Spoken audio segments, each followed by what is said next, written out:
I was running around in It's so shirts. good to see you. I think I haven't seen you in a long time. Yeah, for like maybe. 10 years. Yeah, it's great to see you. Great to see you. Yeah, So you good look to see great, and thank you. So thank you for this opportunity, for this interview, and welcome to this beautiful Kyiv. How you came here when in the time of war. How do you feel about Kyiv today, and what are the challenges right now in front of this country and in front of United States supporting this country? Myroslava, thank you so much. It's great to see you, and it's great to see you in Kyiv. I can't tell you how proud I am to be here and to be back as the U.S. ambassador and to be working with a fantastic team of Americans and Ukrainian staff. So the challenges in front of Ukraine and us are enormous. When I came, I set out 5 goals, immediate goals that we had. And the first is to help Ukraine defend itself. The second is to help ensure accountability and justice for war crimes and atrocities. The third is to help ensure that humanitarian assistance, especially U.S. Funded assistance, gets to targeted recipients, especially in conflict zones. The fourth is to oversee this massive amount of U.S. assistance and to provide the appropriate oversight from here at Post in Kyiv. And the last and the most fun is to bring our team back together, the Americans and the Ukrainians that make up the embassy, and to rebuild our platform. So yes, the challenges in front of Ukraine are very big and in front of all of us, but we are really determined and ready to meet them. President Biden yesterday announced additional funding for Ukraine. The United States have been a biggest supporter of Ukraine militarily and financially.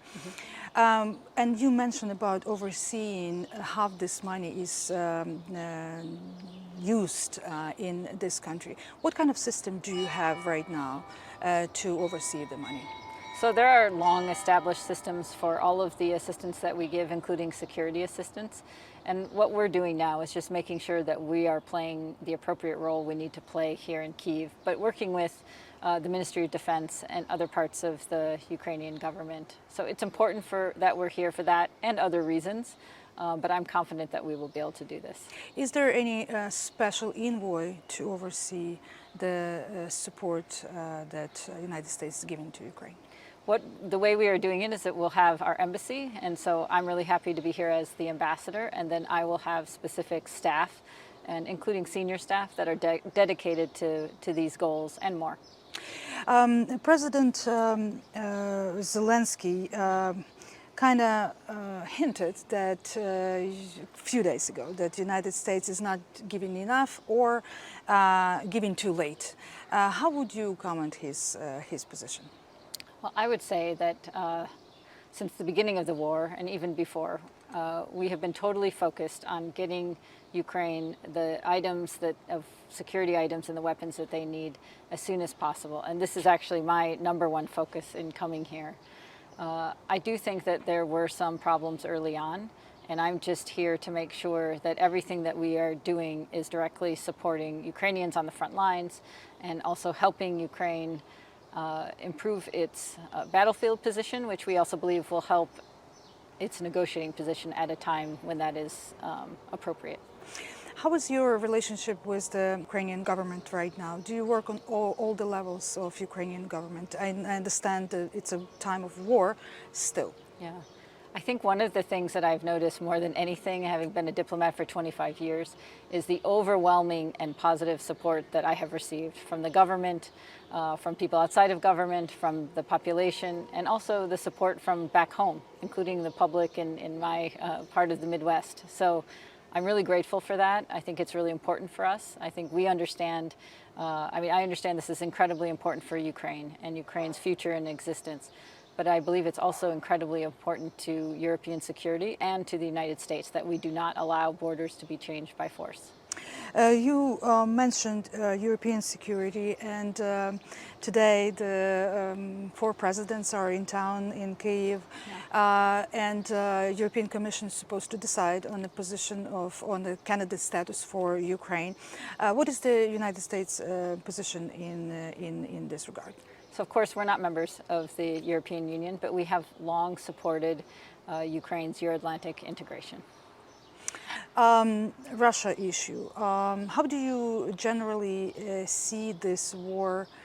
I'm there's different tactics and different strategy that United States and other Western countries using, and obviously United States is taking leadership in building this coalition against Russia.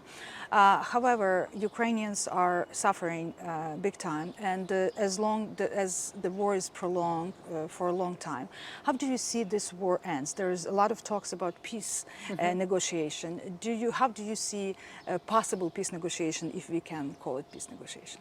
Well, as Secretary Blinken has said, we are leaving it up to the Ukrainians as to at what time Ukraine would want to negotiate at the conclusion of the war. I know that President Biden has pointed out how President Zelensky has said all wars end in negotiation. But again, we're leaving that timing and content up to the Ukrainians.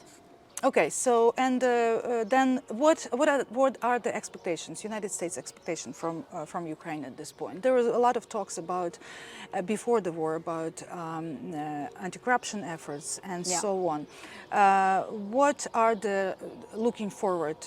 What are your expectations for Ukraine? So, Myroslava, I might put it a little different way. I think those of us who are such strong supporters within the U.S. government, within the American population for Ukraine, support Ukraine because we see, or we think we see and understand the future that Ukrainians want. And that is a future where Ukraine is free, independent, prosperous, sovereign, and gets to decide its own future. To us as Americans, it really appeals to also who we are. So what I would hope, what I plan to do and what we are doing is supporting Ukraine in this immediate task of prevailing in its effort to defend itself. That is crucially important.